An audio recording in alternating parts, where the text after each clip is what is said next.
Morning po. Good Morning. morning. Bawat po inahan niya na tumayo para sa ating pangunahing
Magandang umaga po sa ating lahat. Inaanyayahan po yung mga bandang nasa likod na dumako po sa upuan sa harapan para po yung mga kapatid natin parating po ay makapwesto po dyan.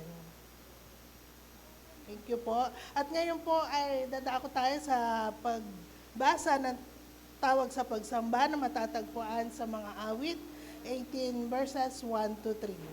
Ako po muna. O Yahweh, ika'y aking minamahal. Ikaw ang aking kalakasan. Si Yahweh ang aking batong tanggulan, ang aking tagapagligtas, Diyos at kanlungan, tagapag-ingat ko at aking sanggalang. Tayo pong lahat. Kay Yahweh ako'y tumatawag, sa aking mga kaaway ako'y nililigtas. Karapat dapat purihin si Yahweh. Tayo po ay manalangin. Praise God, hallelujah, aming Ama, aming Diyos. Tunay nga po, Panginoon, kayo po ang Diyos mula noon hanggang ngayon, Panginoon, na hindi magbabago. Salamat, Panginoon, sa patuloy na kadakilaang niyo sa bawat isa, Panginoon. Salamat, Panginoon, sa patuloy na pagtugon sa aming mga panalangin, Panginoon. Salamat, Panginoon, sa bawat isa na naririto, sa aming mga kapatid na idinakaw nyo po ng safe dito sa inyong banal na sambahan, Panginoon. Maraming salamat. Maging sa aming guest speaker, Panginoon, salamat, Panginoon, sa patuloy na pag-iingat nyo po sa Kanya. At salamat, Panginoon, sa Kanyang buhay, Panginoon, na patuloy na pinapagamit sa inyo. Maging sa aming mga bisita, Panginoon. Salamat, Panginoon, at yung desire ng bawat isa na sama-sama pong makinig at mabless sa inyong mga salita, Panginoon. Panginoon, kayo po ang mag-ingat sa aming mga kapatiran na padako sa inyong lugar. Panginoon, kayo po ang magdala sa kanila rito ng safe, Panginoon. Maging sa aming mga kapatid sa iba't ibang dako na makikinig na inyong salita, ipadalo nyo po ang blessing sa bawat mga makikinig, Panginoon. Maging sa internet namin, Panginoon, kayo po ang Diyos ng kaayusan, Panginoon. Kayo po ang mag-aayos ng medium na gagamitin namin, Panginoon, para maiparating sa bawat dako ng mundo, Panginoon, ng inyong salita, Panginoon. Panginoon, inilalapit namin sa inyo ang kaayusan ng buong programa, Panginoon, sa bawat tatayo, Panginoon, sa gagamitin nyo magsalita, Panginoon, kayo po ang magbigay ng kalakasan, karunungan, at itago nyo po siya sa inyong likuran, at kayo po ang maitaas, Panginoon, sa kanyang i-deliver na mensahe, Panginoon, sa bawat members na gagamitin niyo po, Panginoon, sa pag-aawitan, Panginoon, sa mga batang gagamitin niyo, Panginoon. Kayo lamang po ang madakila, Panginoon. Inilalapit po namin ang aming sarili, Panginoon. Linisin niyo po kami, Panginoon, ng inyong banal na dugo. Kayo po ang nakakaalam ng bawat nasa isip, puso at aming mga nagawa, Panginoon. Pakalinisin niyo po kami ng inyong banal na dugo, Panginoon, upang maging kalugod-lugod po ang bawat isa sa inyong harapan at maging mabangon sa iyo ang aming iaalay, Panginoon. Panginoon, alam namin walang magagawa ang bawat isa, walang talentong hindi nanggaling sa inyo, Panginoon. Kayo po ang magbigay ng kalwalhatian at kaayusan ng buong gawain na iaalay sa inyo, Panginoon. Ito po ang aming hinihiling at pinapasalamat. In Jesus' name we pray. Amen. Makakaupo na po ang lahat. Para po sa ating announcements, patuloy po ang every Wednesday ang ating family devotion ng 7:30 p.m. Online po ito. At tuwing Thursday naman po, ang Tonight with Pastora E, online din po ng 7 p.m. At sa Sunday po, patuloy po ang ating Sunday School ng 9:30 a.m. at Divine Worship and YouTube live stream ng 10 a.m. Sa kalooban po ng Panginoon, ang ating speaker sa susunod na linggo, ang ating Reverend Mike Santos, ang ating pong presider, si Sister Claire Bibas, at ang ating mga ushers sila, Brother Clarence Kiason and Brother Jenex Apo. At after the service po, may praise team practice, so magpaiwan po ang lahat ng praise team. Patuloy pa rin po ang ating everyday prayer habit ng mga kalalakihan ng 12 noon, ang mga kababaihan po ng 4 a.m. at kabataan po ng 10 p.m. At ngayon po ay tinatawagan ang Kids Praise para po sa kanilang sacrifice of praise.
Amen po.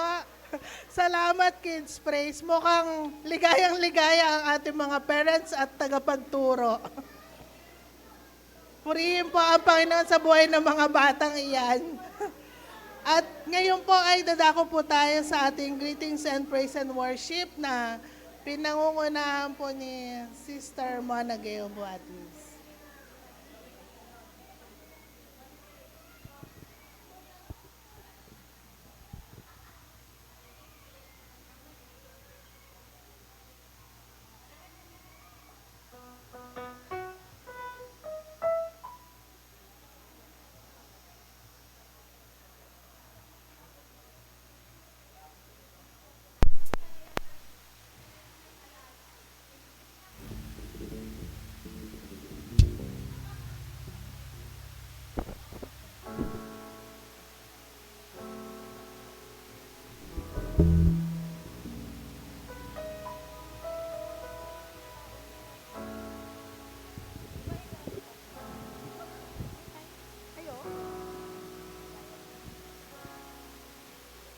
Nakaka-pressure pala din.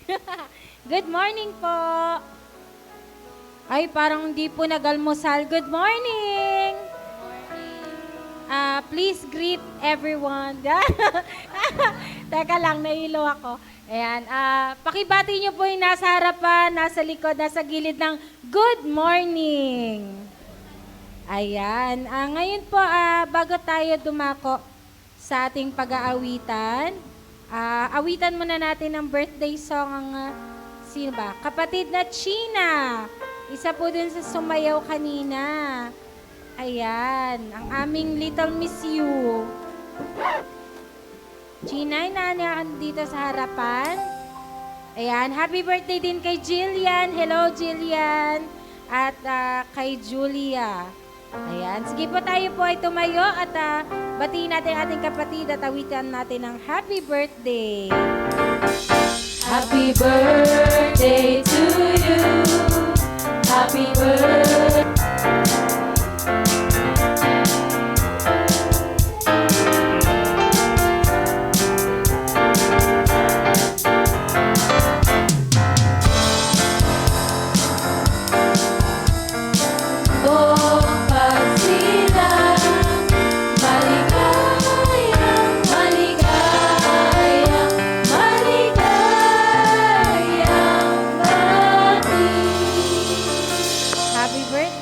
Patuloy kang pagpalain ng ating Panginoon. Ayan, sige po tayong pong lahat ay tumayo. Ayan, we acknowledge the presence of Pastor Erwin's family. Ayan, palakpakan po natin ang ating Diyos sa kanilang buhay. Welcome to Pasong Tamo Christian Church. At batiin din natin ang lahat ng naririto. Kamayan natin, ngitian. Ayan. At pasalamatan natin ang Diyos sa kanilang presensya. Sabihin niyo po sa katabi niyo, smile. Ayan, ngiti ka naman kapatid. Ayan, at nakikita natin ang presensya ng Diyos sa bawat ngiti natin.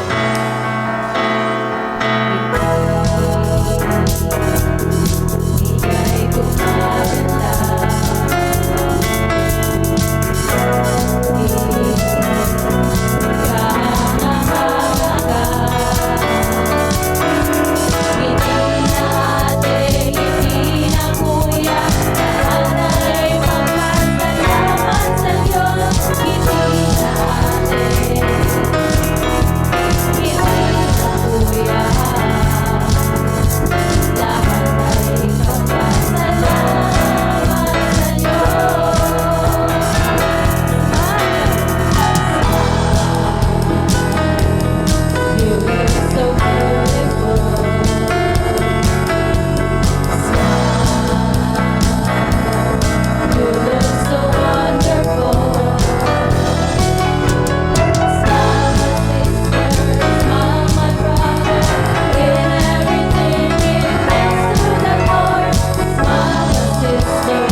magpasalamat sa Diyos.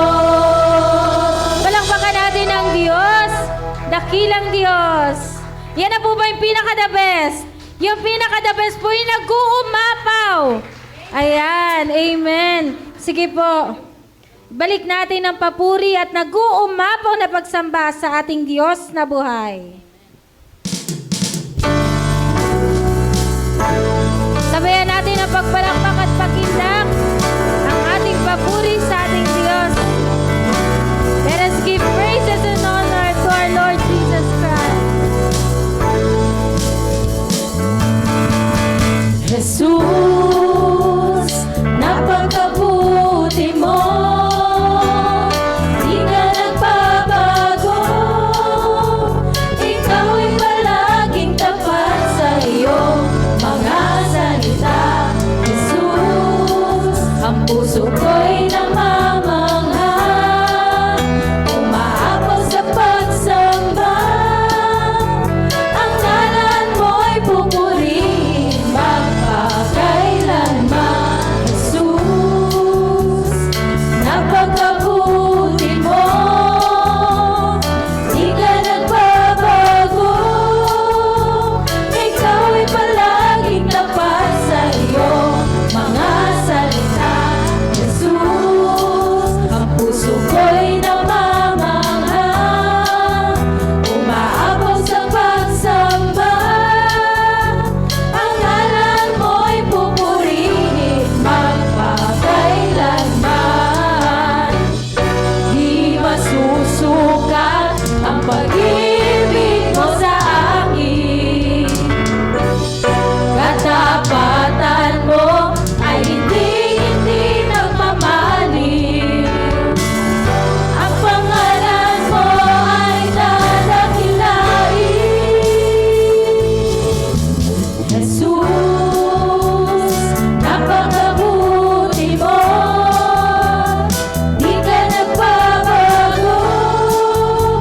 Ikaw ay palaging tapat sa iyong mga salita. Jesus, ang puso ko'y namamangha. Umaapaw sa pagsamba. Ang ngalan mo'y pupurihin magpakailanman. Jesus, napakabuti mo. Di ka nagbabago. Ikaw ay palaging tapat sa iyong mga salita. Jesus, ang puso ko'y namamangha. Umaapaw sa pagsamba. Ang ngalan mo'y pupurihin magpakailanman. Di masusukat ang pag-ibig mo sa akin. Katapatan mo ay hindi magmamaliw. Ang pangalan mo ay dadakilain. Sige po, patuloy nating luwalatin ang pangalan ng ating Panginoon. Hallelujah!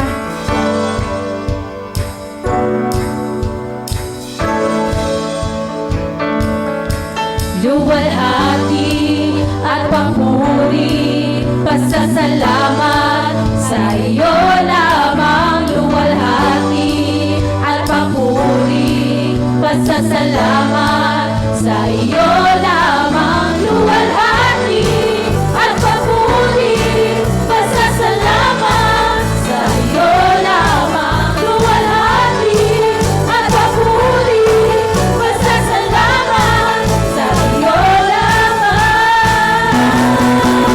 Jesus, napakabuti mo. Di ka nagbabago.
ating Panginoon. Hallelujah. We praise you, Lord God. Tanggapin mo po ang aming pagsambang wagas. Tanging sa inyo lamang, Panginoong Jesus.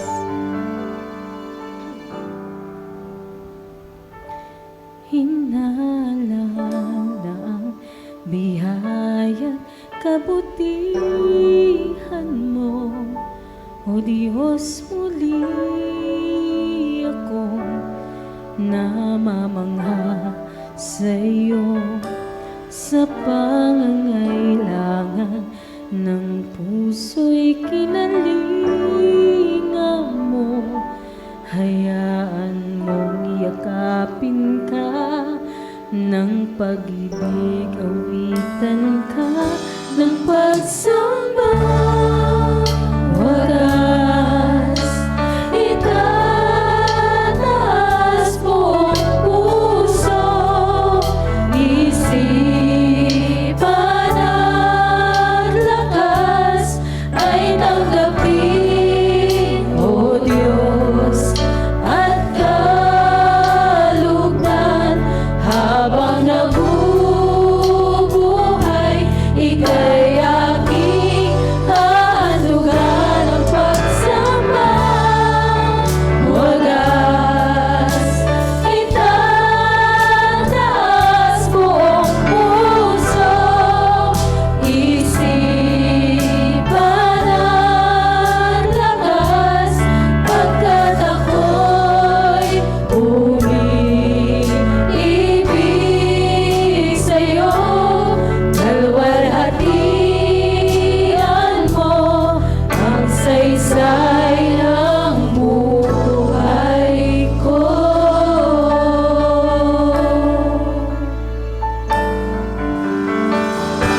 Hinaalala ang biyaya't kabutihan mo, O Diyos, muli ako namamangha sa iyo sa pangangailangan ng puso'y kinalinga mo. Hayaan mong yakapin ka ng pag-awitan ka ng pagsamba.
itatanghal sa buhay ko'y tanging ikaw, O Diyos. Higit pa sa kalangitan ang iyong kalwalhatian, kadakilaan mo'y di mapapatayo.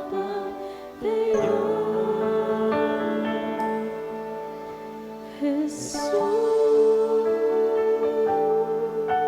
Minsan pa'y palakpakan natin ating dakilang Diyos. Diyos na buhay na walang katulad. Yung pinaka-the best po. Yung pinaka-the best. Hallelujah.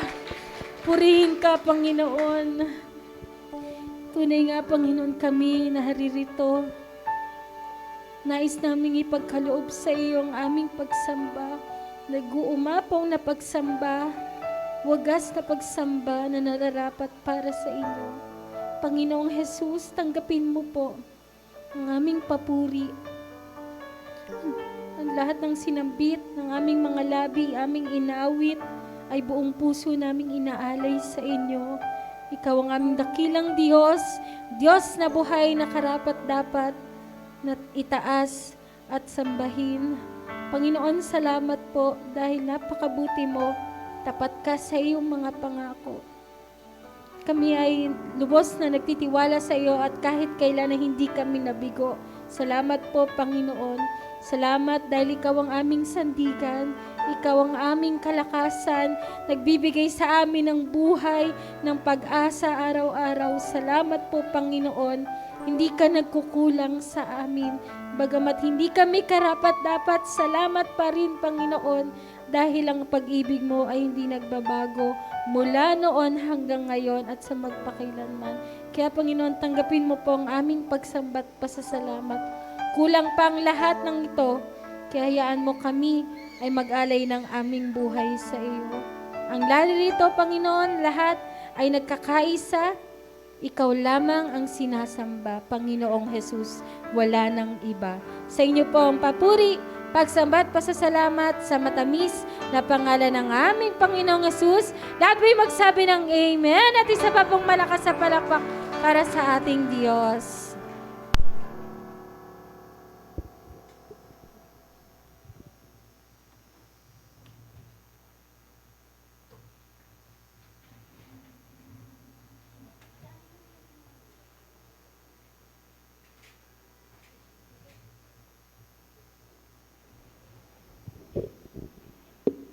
Amen po. Tunay nga pong napakasarap magpuri at umawit para sa ating Panginoon.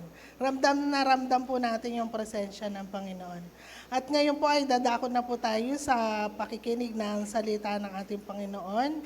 Ang ating pong speaker ngayon ay currently serves as the lead pastor of Ferndale Baptist Church in Toronto. So imported ang ating guest speaker, where he passionately leads a multicultural congregation with a heart for biblical preaching, community outreach, discipleship, and family ministry. For many years, he has faithfully served both the church and the wider community in Canada, becoming known for his passionate leadership, practical preaching, and deep love for people. He holds a degree in ministerial studies and is presently pursuing his Master's of Theology at McMaster University.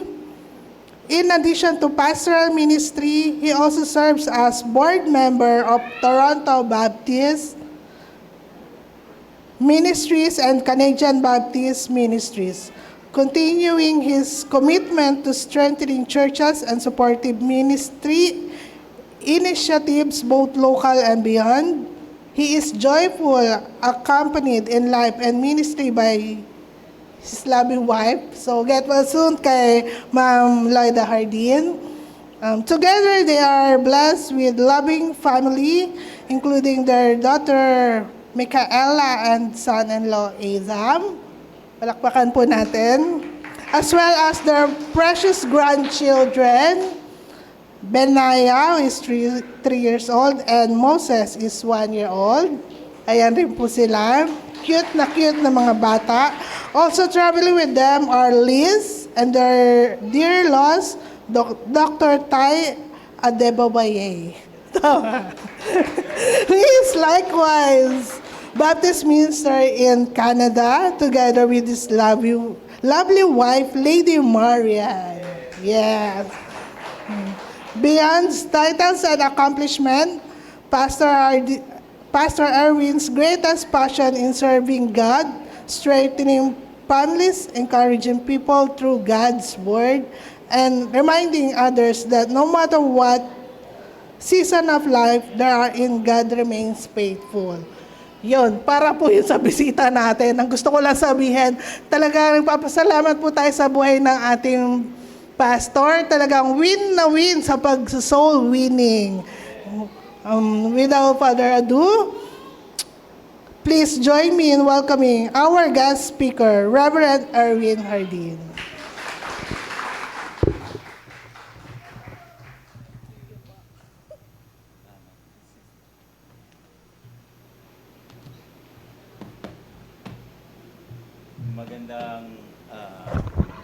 Magandang umaga po sa bawat isa sa atin.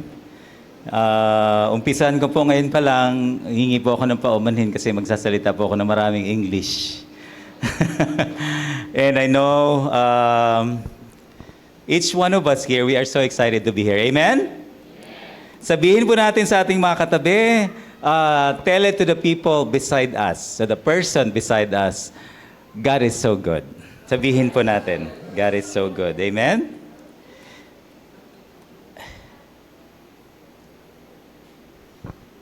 Every year, Pasong Tomo Christian Church has always been on my mind to visit. Lagi po kayong nasa isipan ko every year na magbabakasyon kami ng asawa ko. And over the years, you have truly become a family to me and to my wife. I developed wonderful friendship here with so many of you. Pastor Ted, who had been a family friend for more than 30 years now. And I know some of you binibilang na agad kung gaano ako katanda. But Pastor Ted, he officiate our wedding and also he officiate the golden anniversary wedding of my parents. And Pastor Ted had been really special family friend to our family. Andiyan si Ate Christy, si Sister Mona, the late Kuya Gary, and Brother Erwin, yung tukayo ko, and many others who became part of my journey here in ministry life. And I especially want to thank the Geronimo family, si Pastor June and si Pastora E, as you called her, for always warmly welcoming me whenever I visit here. Maraming salamat po, Pastora, and sa Geronimo family. I truly appreciate all of you. And today, I was supposed to be here with my whole family. I'm here with my daughter, Auntie Liz, as my Binaya lovingly calls her. Of course, our two little boys, sobrang biblical, Moses and Binaya. Could you imagine? We have Moses and Binaya.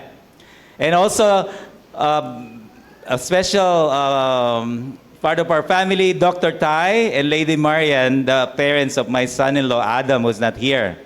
Dr. Tai is also a pastor in Canada. So it is truly an honor and blessing to have them with us today. Amen? Now, my wife and my son-in-law, you notice they're not actually here.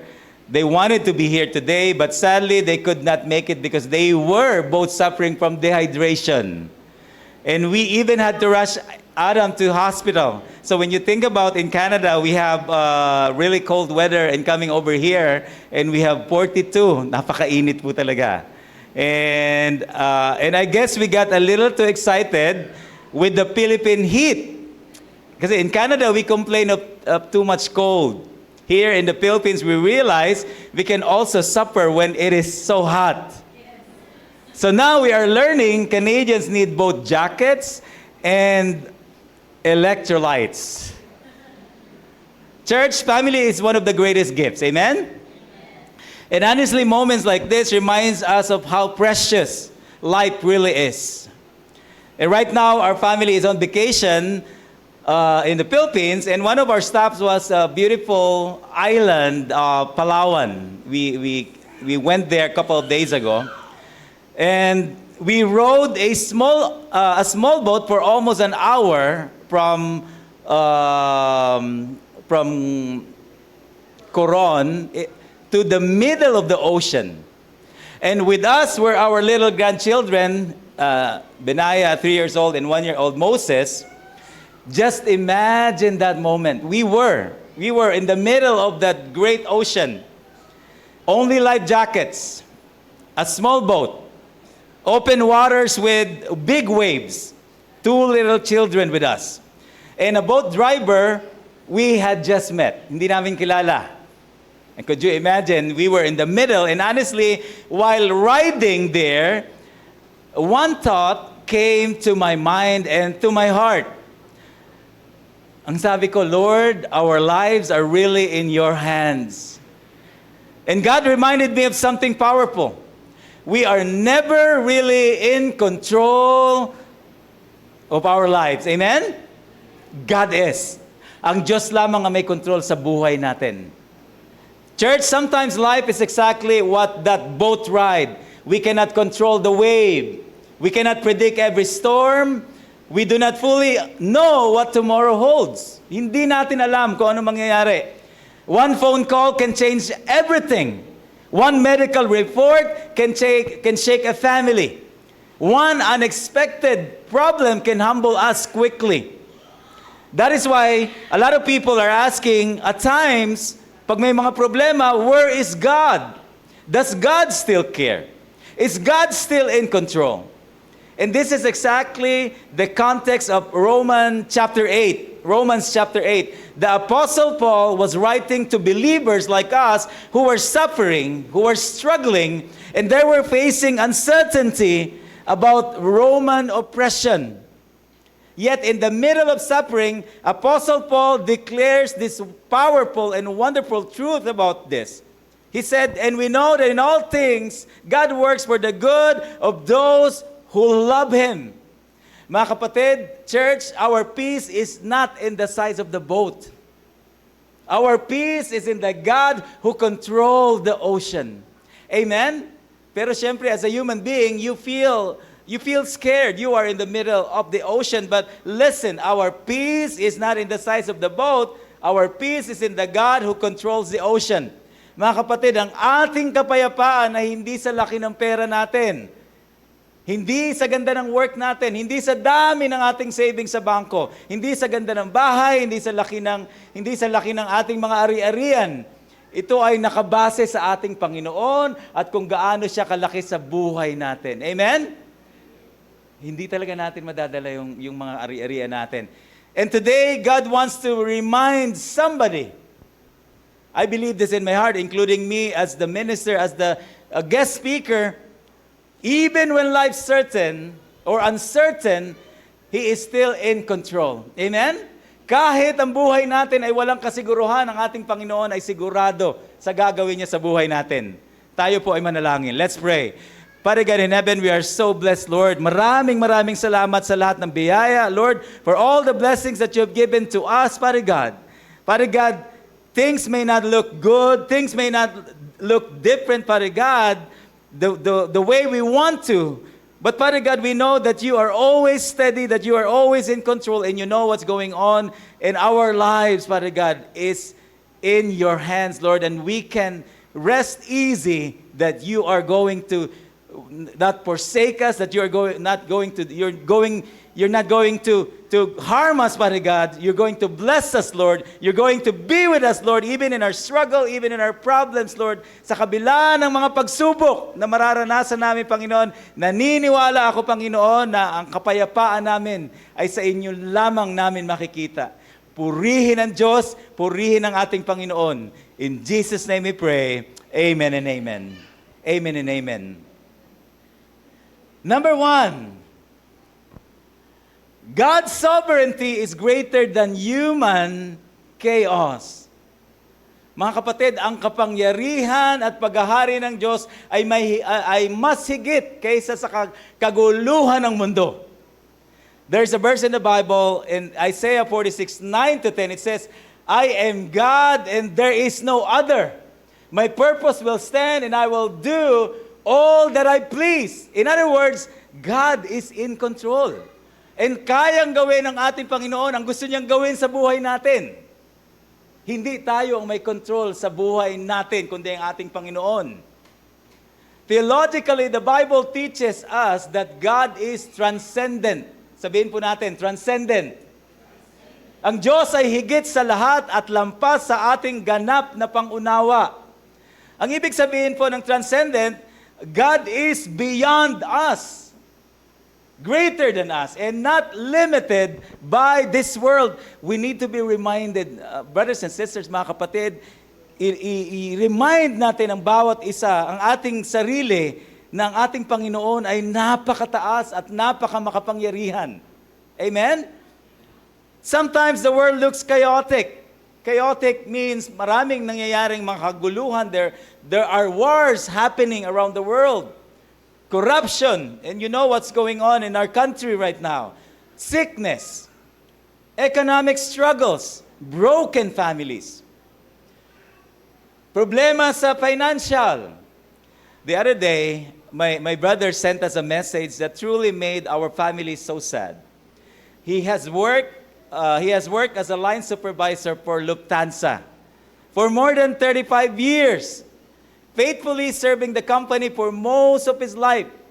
But due to financial difficulties, the company is now laying him off. Could you imagine, 35 years working in a company, and all of a sudden, out of nowhere, telling him that that Lufthansa operation will stop on August 1 dun sa kanyang department. And the heartbreaking part is that the situation will most likely force him into retirement. In other words, he is not ready for this. Because at the age of 56, he feels that finding another job will be very, very difficult. After giving so many years of hard work and loyalty, it is painful to face this kind of uncertainty at this stage of life. Could you imagine? Akala mo okay ng lahat, and all of a sudden, a report that tells you you only have 3 months to work in the same company. And we were praying, me and my wife, we were talking with each other, and wisdom comes from God. It is better than someone or a doctor will tell you, you only have 3 months to live. Ito, sinasabi lang sa'yo na wala ka ng trabaho after 3 months. So, you still have to praise God. Amen?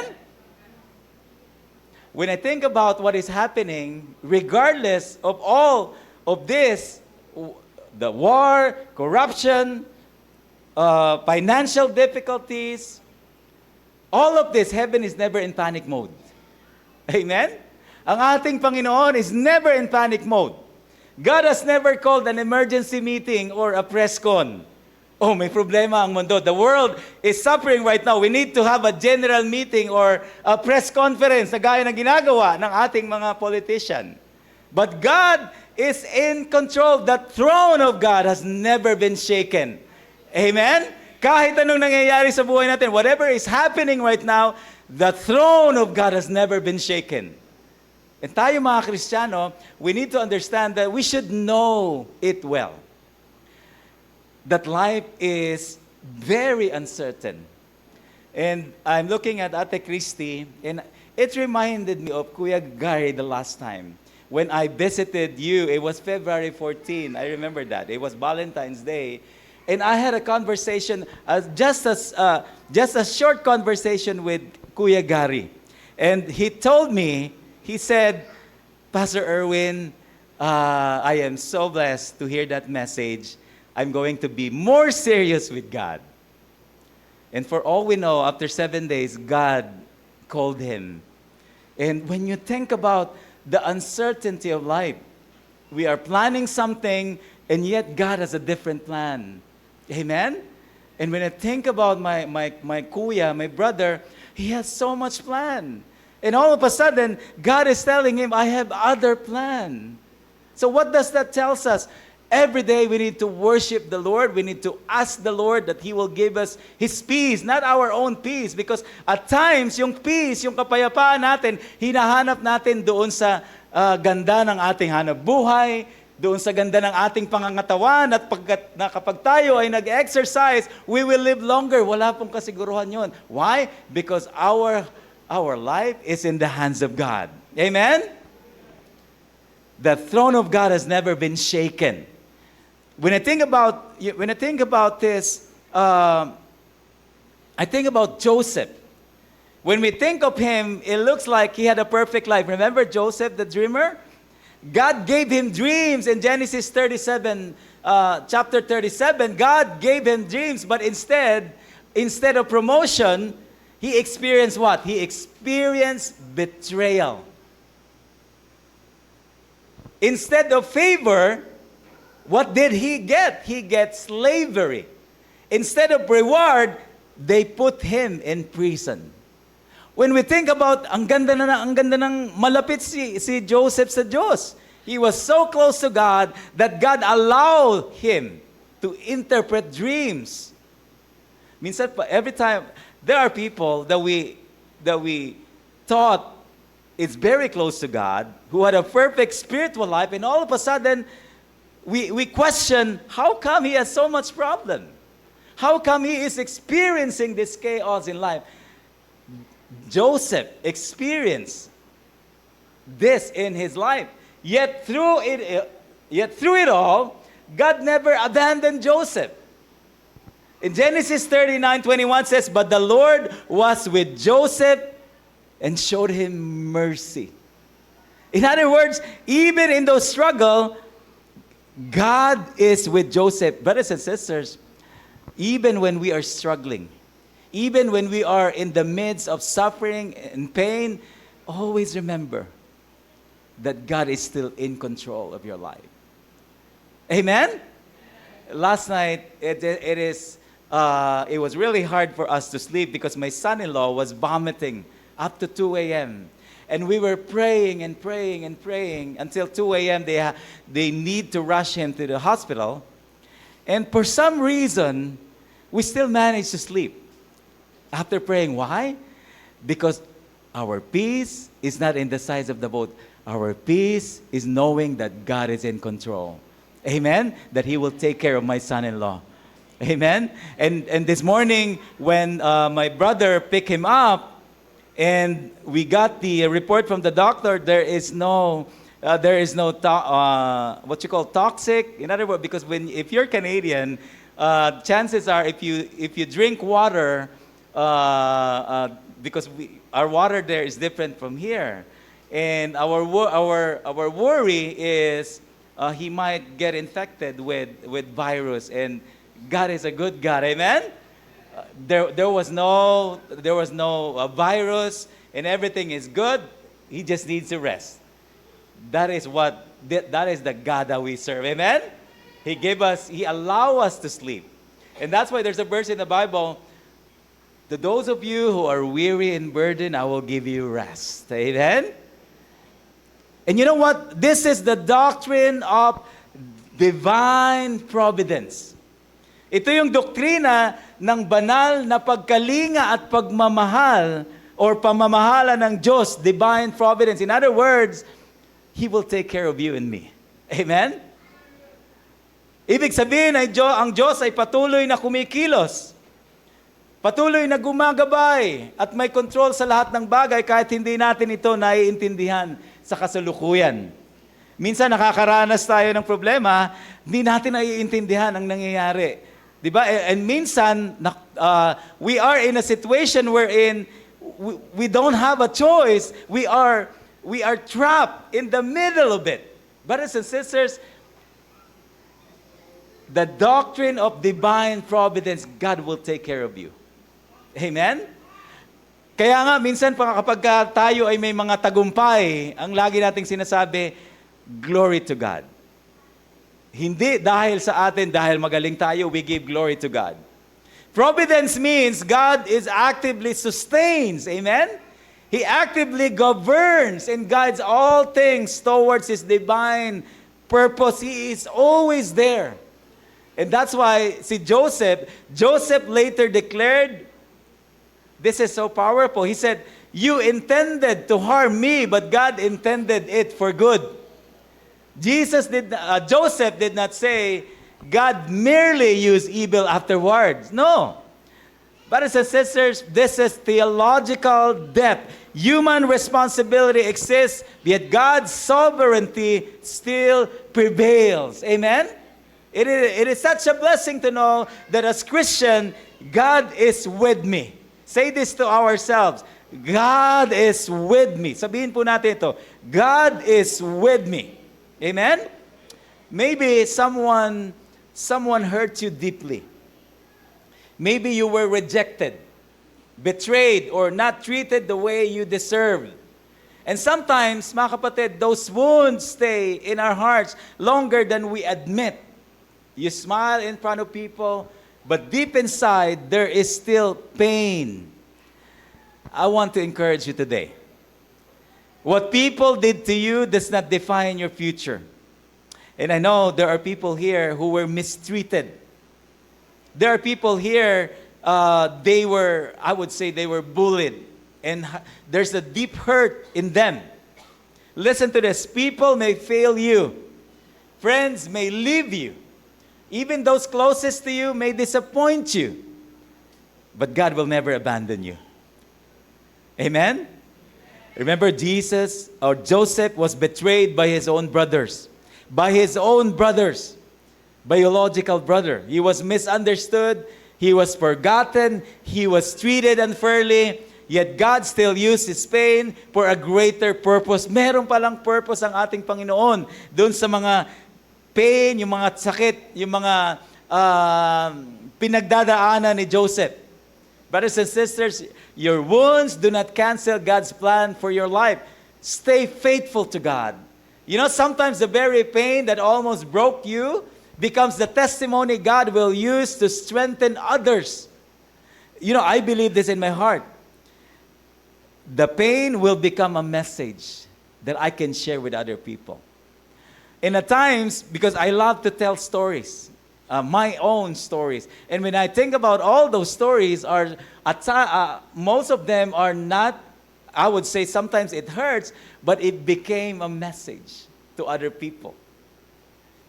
There was a time in my life that I was mistreated in my workplace, accused of something I did not do.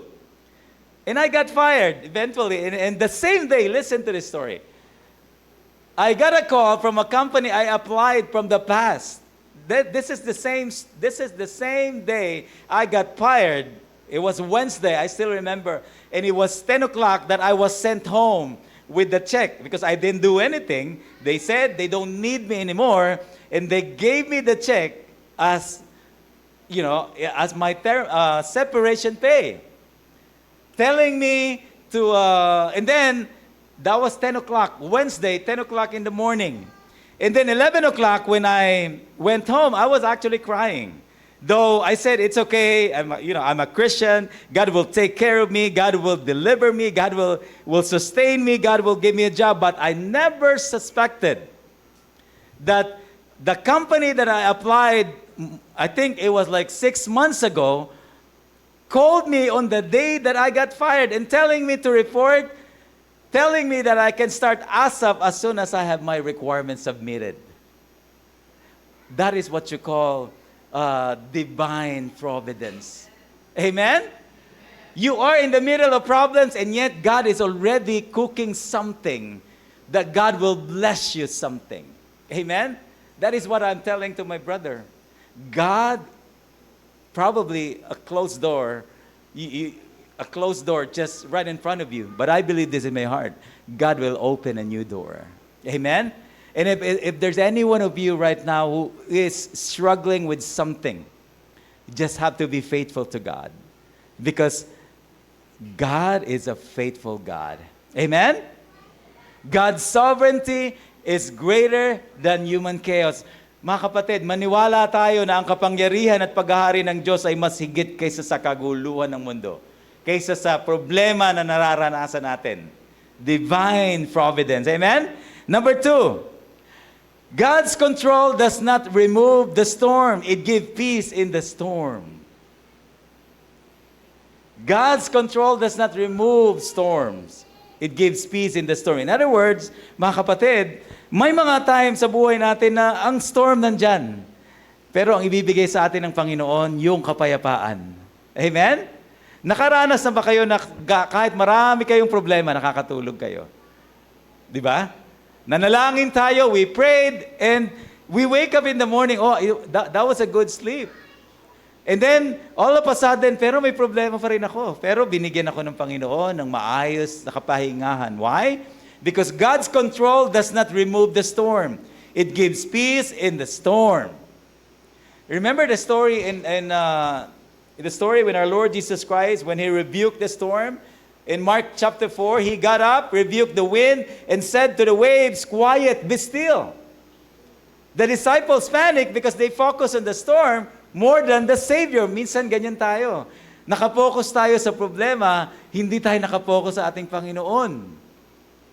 Theologically, this story reveals the divinity of Christ. In the Old Testament, only God has authority over the sea. Only God has authority over the sea. No other, only God.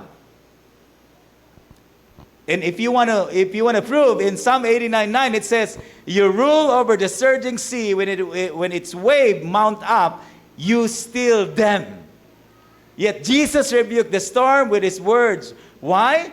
Because Jesus is not merely a prophet. Jesus is God incarnate. Mga kapatid, the storm obeyed Him because creation recognized its Creator.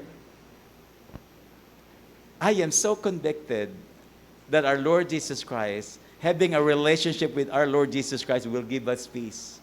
Even though we are struggling, even though we are in the midst of trouble and pain, but if we are in our Lord Jesus Christ, I believe this in my heart, there's no storm that is big, because God is bigger than our storm. Amen? There's no problem that is big, because our Lord Jesus Christ is bigger than our problem. You know, sometimes we wrongly assume if God is with me, I should not suffer. Minsan sinasabi natin to, malapit sa Diyos yan, pero bakit ang dami niyang problema? That is a wrong assumption. Scripture never teaches that. Christianity is not the absence of suffering. Amen? Not because you are so close, you are faithful to God, then you are not going to suffer, then you are not going to have problems. No. Christianity is not the absence of suffering. It is the presence of God in our suffering. Amen?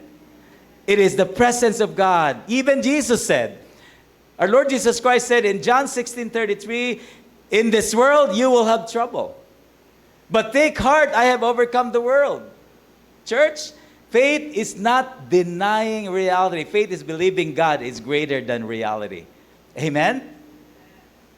Some people here are carrying storms silently. You know, the word anxiety, or ano ba sa Tagalog yung anxiety? Yung problema, yung deep.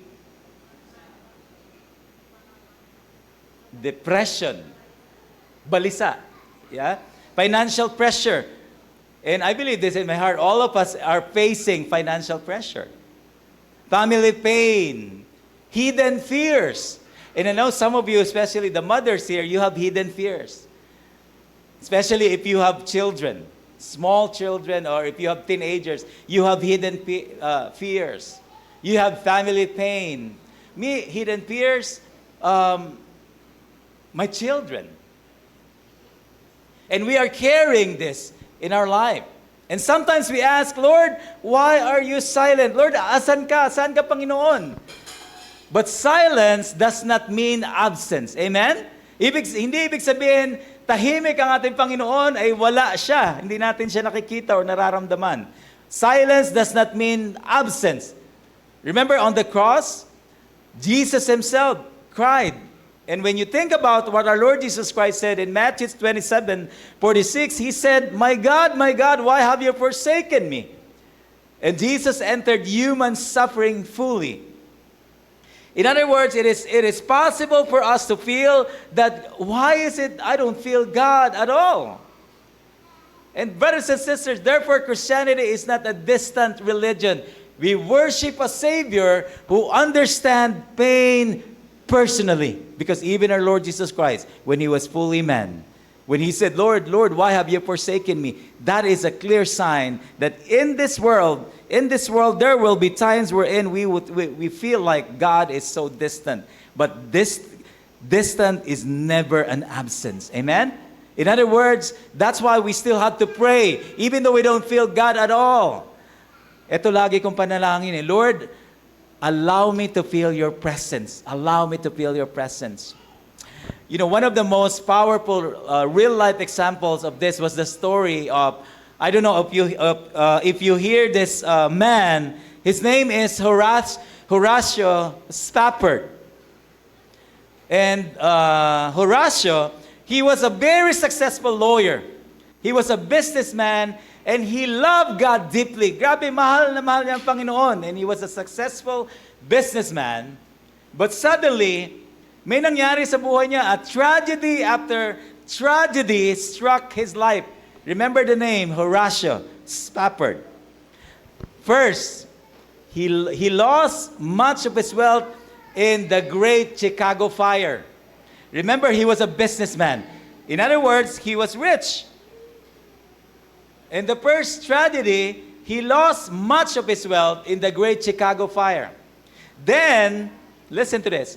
While his wife and 4 daughters were traveling by ship across the Atlantic Ocean, the ship collided with another vessel and sunk. His wife survived, and all the children did not survive. All 4 daughters died. And when his wife finally reaches land, she sent him a heartbreaking message. Save alone. In other words, she was the only survivor, and 4 children died. Can you imagine, brothers and sisters? Isipin natin kung ano yung sakit. Can you imagine what kind of pain? Losing your children in one moment. And as Horatio traveled by ship to meet his grieving wife, the captain told him, so when they were cruising on the boat, the captain told him when they reached the area where his daughters drowned. So dumaan sila doon sa area na kung saan namatay, nalunod yung mga anak. And there, in the middle of an unimaginable sorrow, Horatio Spafford wrote the famous words, "It is well with my soul." And when I think about the pain that he is experiencing, and yet he said, "It is well with my soul." You know, that word reminds me of my daughter. It is well with my soul. When she experienced 4 miscarriages, it is like telling God, Lord, okay lang. That is being faithful to God. And when you think about that is the divine providence, in spite of the pain, in spite of the problem, God is doing something. And now we have Moses and Benaiah. Amen? And when you think about Horatio saying, "It is well with my soul," now we hear and listen to this song. It is well. It is a famous hymn song. Church, that is peace that only God can give. Amen? The storm was still real. The pain was still there. I believe Horatio was so hurt. But he said, "Lord, it is well with my soul." Telling God, it's just telling God, it's okay. You take my children, Lord, it's okay. It is well with my soul. Because he knows that God is in control of his life. And I believe this in my heart. Horatio is reading the book of Job. Because you know what happened to Job, right? And you know, brothers and sisters, God controls does not always remove the storm immediately, but He gives peace that carries us through it. Amen? There's a verse in the Bible, Isaiah 26:3, it says, "You will keep in perfect peace those whose minds are steadfast because they trust in you." Each one of us here, if we are experiencing pain, trust in God. If you are experiencing trouble, trust in God. If someone hurt you, just trust God. You lose your job, trust God. I know it's painful. Just trust God. Your boyfriend left you, it's okay. Just trust God. God will give you a better one. Amen? God will give you a better job. God's control does not remove the storm, it gives peace in the middle of the storm. Number 3, God's control is ultimately revealed through the cross. And Romans 5:8 says, "But God demonstrated His own love for us in this, while we were still sinners." Mga kapatid, Christ died for us. The greatest proof that God is in control was not when life became easy. Hindi ibig sabihin, nandiyan ang Panginoon kasi maganda ang buhay natin. No. Mga kapatid, when we go back, it was at Calvary. And the cross looked like a defeat for other people, for some. Jesus was beaten, He was rejected, He was mocked, He was crucified. And to human eyes, evil won. But theologically, the cross was not an accident. And when we think about the cross, we think about our Lord Jesus Christ. You know, in Acts 2:23, this man was handed over to you by God's deliberate plan and foreknowledge. Church, before the foundation of the world, God already planned redemption. The cross reveals two powerful truths simultaneously. Listen to this. The holiness of God and the love of God. Always remember that God is holy. Therefore, sin must be judged. That's why it's still very important for us to be reminded of the cross. Why? It represents our sin. And when we think about our Lord Jesus Christ died on the cross because of our sin, don't take our sin lightly. Amen? God is holy, therefore sin must be judged. But God is love, therefore Jesus took our place. At the cross, listen, always, that's why what I'm trying to point out here, at the cross, Jesus became our substitute.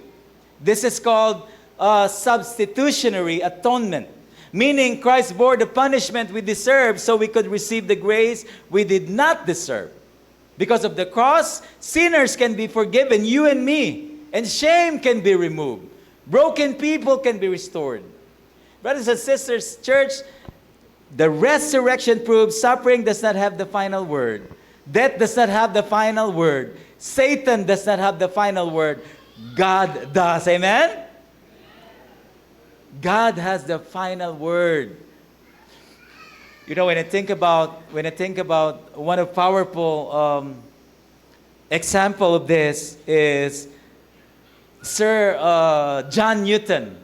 Who knows John Newton? John Newton is the writer of a famous Amazing Grace song. You know that song? Before knowing Christ, he lived a sinful life and was involved in the in the slave trade. But during a violent storm at sea, when he thought he was going to die, when he thought he was going to be erased in the world, you know what he said? He cried out to God for mercy. That moment changed his life forever. I remember there was a story during the great earthquake here happened in Baguio. There was a story of a man. He never believed in God. He never go to church. And in that moment, when he was in the middle of a two wall that is about to collapse, he never prayed. You know what he said? God help me. Last minute, and the two walls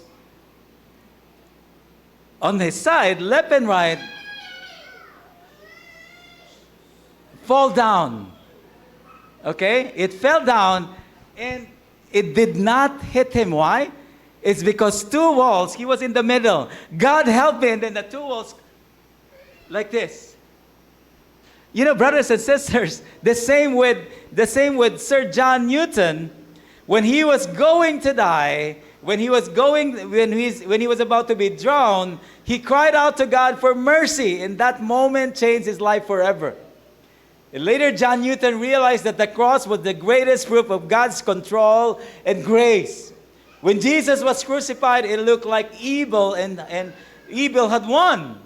It looked like darkness defeated the light. But 3 days later, Jesus rose again. What looked like defeat became a victory. Amen? God is in control of your future. And the cross reminds us that God can turn even the darkest moment into redemption. In Romans 8:28, this is our verse, and we know that in all things God works for the good of those who love Him. You know what this verse means to, and when you think about it, said, and we know that in all things God works for those good of those who love Him. You know how amazing the love of God, even those who don't love Him. At times God demonstrates His love for them. And that cross is a reminder of that. Amen? Church, the sovereignty of God does not mean life will always make sense. Tandaan natin, mga kapatid, ang kapangyarihan ng Panginoon, the sovereignty of God does not mean life will always make sense. In other words, hindi ibig sabihin ang hindi na makapangyarihan ng ating Panginoon kung hindi maayos ang buhay natin. Ang kapangyarihan ng Panginoon, kahit na medyo magulo, medyo mahirap ang buhay natin, the sovereignty of God is always there. It means nothing is meaningless in the hands of God. Even our problems, even the death of the loved ones, even the sickness that we are in right now, gagamitin ng Panginoon yan para sa Kanyang kaluwalhatian. Amen? I always pray for our sister Mona here. And I know all of you is praying for her. God continue to use her. Amen? God continue to use her. And at times, maybe I believe this in my heart, nanghihina siya, but the sovereignty of God remains in His life. Amen? Your pain is not wasted. Marami sa atin dito, may mga pain na pinagdaraanan. Mga kapatid, just be faithful to God. Your pain is not wasted. Your tears are not ignored. Your suffering is not unseen. One day, we will fully understand what we cannot understand today. Amen? Life is short. Life is so meaningful if we have purpose. You know, sometimes we say, I need more time and I will be serious with the Lord. No. You know what? We need more purpose, not time. Amen? Because when you have more purpose, you don't really recognize the time. You are going to serve the Lord the way you want to serve Him. Lord, give me more time. No, you don't need more time. You need more purpose. Amen? Brothers and sisters, I know it is such a blessing for us to be, you know, while I was doing this message, it reminds me the life that God has given me. All those tears, all those pain, all those exhausting life in Canada. You know, there are times we try to control everything. We will never control everything. Ang dami kong nakita, there are so many stories that keeps on telling me we don't have control of everything. I remember I have a friend, he was 58 years old. He lived an incredible life. He was so healthy. And he died of a heart attack. We don't have control of our life. It doesn't mean we eat healthy, oh, I'm going to live forever. No. God, it is a proof that our life is in the hands of God. Amen? Maybe today you are exhausted from trying to control everything. Can I encourage you today? Surrender your fears to God Trust His sovereignty. Trust His timing. Trust His heart. And even when you cannot trace His hand, you can trust His character. Amen? May I request everybody to please stand? And I would like to invite our praise and worship. And I know there are people here who want to surrender everything to God, but it seems as if it is hard. And telling God, I need more time, Lord. You know, brothers and sisters, today is the day. Today is the day that God has given us. And I would like to sing this. This is a prayer. And if the Holy Spirit is knocking on your heart, on your door, the door of your heart right now, and you want to surrender to the Lord, you want to surrender your fears, you want to surrender your sickness, you want to surrender your family, your relationship, you want to surrender your kids because you can't take anymore, you need more strength, you are free to move forward here. And while we're singing this song, just allow the Holy Spirit to flow in your hearts right now. Thank you, Lord. Let's bow down our head. This is my desire. Thank you, Lord. To honor you, Lord, with all my heart, I worship you. Thank you, Lord. All that is within me, I give you praise. Lapit po tayo sa Panginoon. All that I adore is in you. It's in you. Lord, I give you my heart. Lord, I give you my heart. Suko natin sa ating Panginoon, mga kapatid. Give you my soul. Kung ano yan, tinginan sa Panginoon. I live for you alone. Every breath that I take, every moment I'm awake. Lord, have your way in me. Lord, I give you my heart. I give you my soul. I live for you alone. Every breath that I take, every moment I'm awake. Lord, have your way in me. Yes, Lord.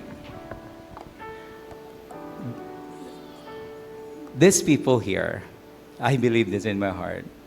You know, when the pastor called for an altar call, sometimes it's not easy.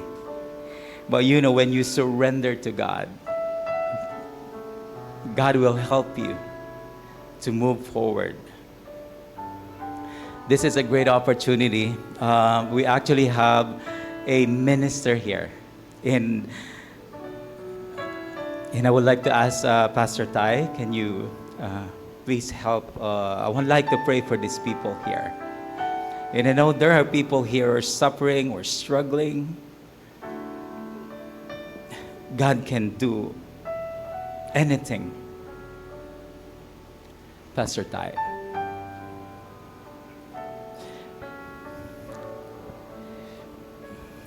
We are so blessed to have a man of prayer. And I believe this is not an accident. Pastor Tai will pray for us here. Thank you, Lord. Thank you, Pastor. Hallelujah. Hallelujah. Hallelujah. Hallelujah. Hallelujah. We bless you, Lord. We bless you, Lord. We magnify you, Lord. We glorify you, Lord. We honor you, Lord. We exalt you, Lord. You're holy. Yohedwa is your name. Jehovah Rapha is your name. Elohim is your name. El Elyon is your name.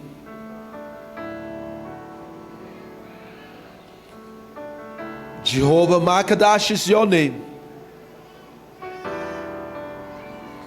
Jehovah Shalom is your name.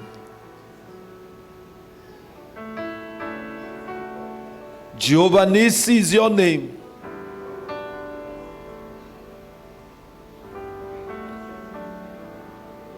And we come to that name this morning. The name that is above every name, at which every knee will bow,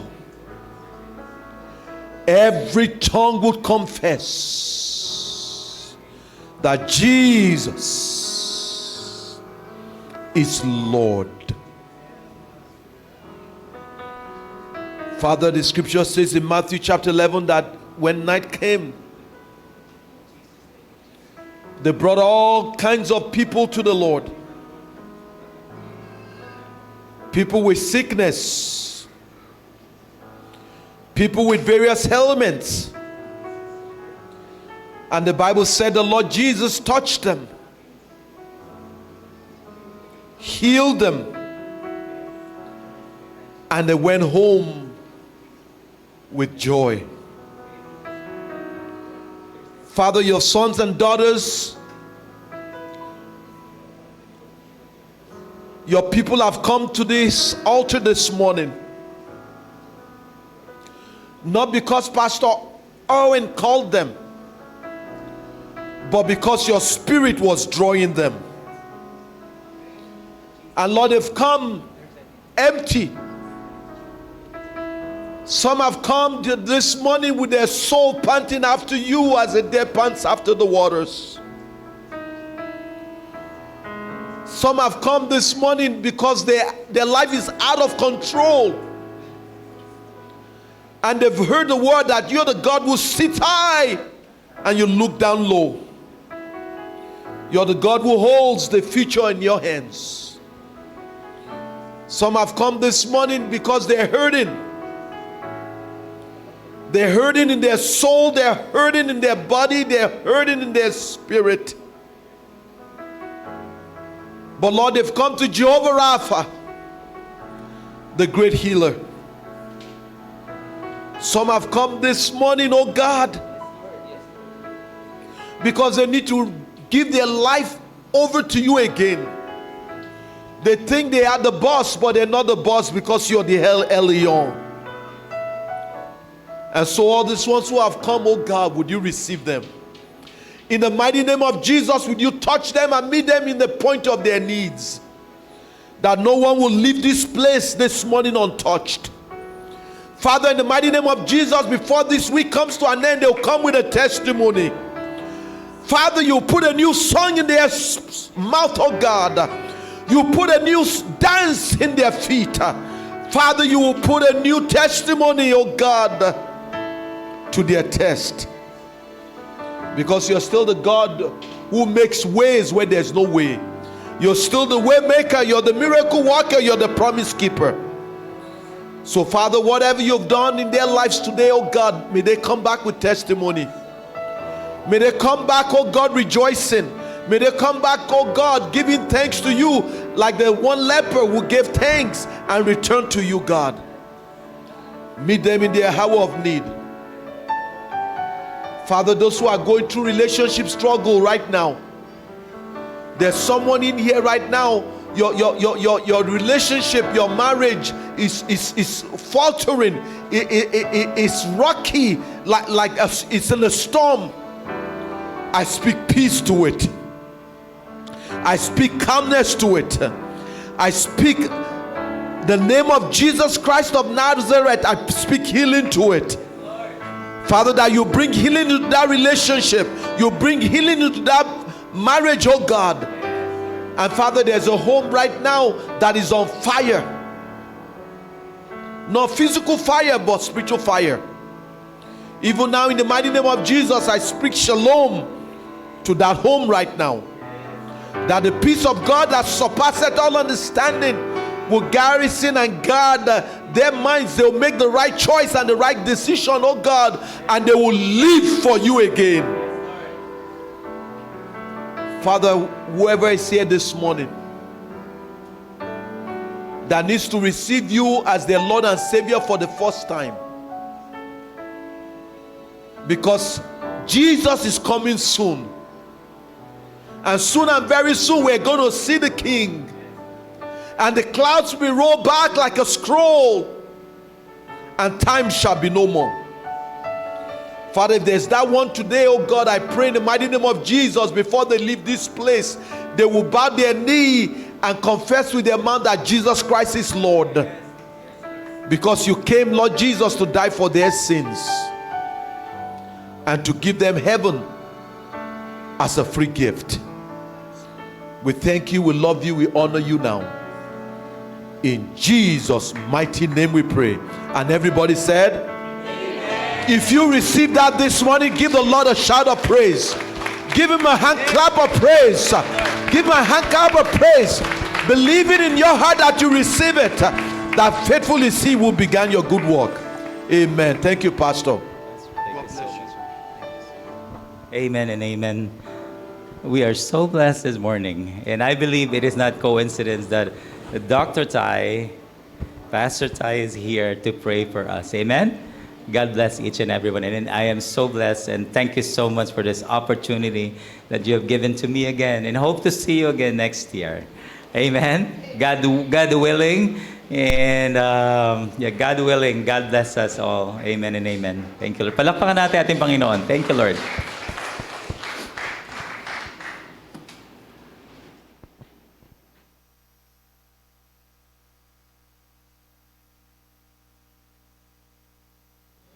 Maraming salamat po sa biyayang mensahe at sa reminder po na talagang God is in control.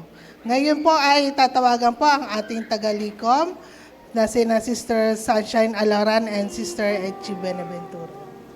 Lord, you are the blesser of blessings. Lord, you are the giver of all gifts. Lord, you are our Jehovah Jireh, and you will supply all our needs. Lord, you multiplied some fish and some bread.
Espiritong Banal ng tanang mga nilalang.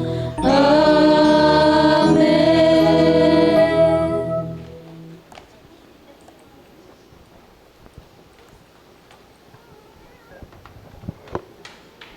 Say praise the Lord if you are blessed today. Praise the Lord. Let's give God a clap offering again. Ang biyaya ng Diyos ay sumaatin nawa. May the Lord bless us. May the Lord's face shines upon us. May His love, grace, and mercy be with us every day of our lives. Father God in heaven, we are so blessed. Panginoon, maraming salamat sa biyaya, sa walang sawang pagmamahal sa amin, Panginoon. Lord, we thank you for all the blessings, Father God. In Jesus' name, I pray, Lord, that you will be with us, Father God. Lord, continue to be with us every single day of our lives. Mga kapatid, lapit tayo sa Panginoon kahit anong oras nandiyan lang ating Panginoon. Lord, maraming salamat po, Panginoon. Tunay nga na dakila ka, Panginoon. Purihin ang Panginoon, purihin ang pangalan nyo. Niluluwalhati po namin kayo. All the glory belongs to you and on you alone. In Jesus' name we pray. Amen and amen and amen. Amen and amen.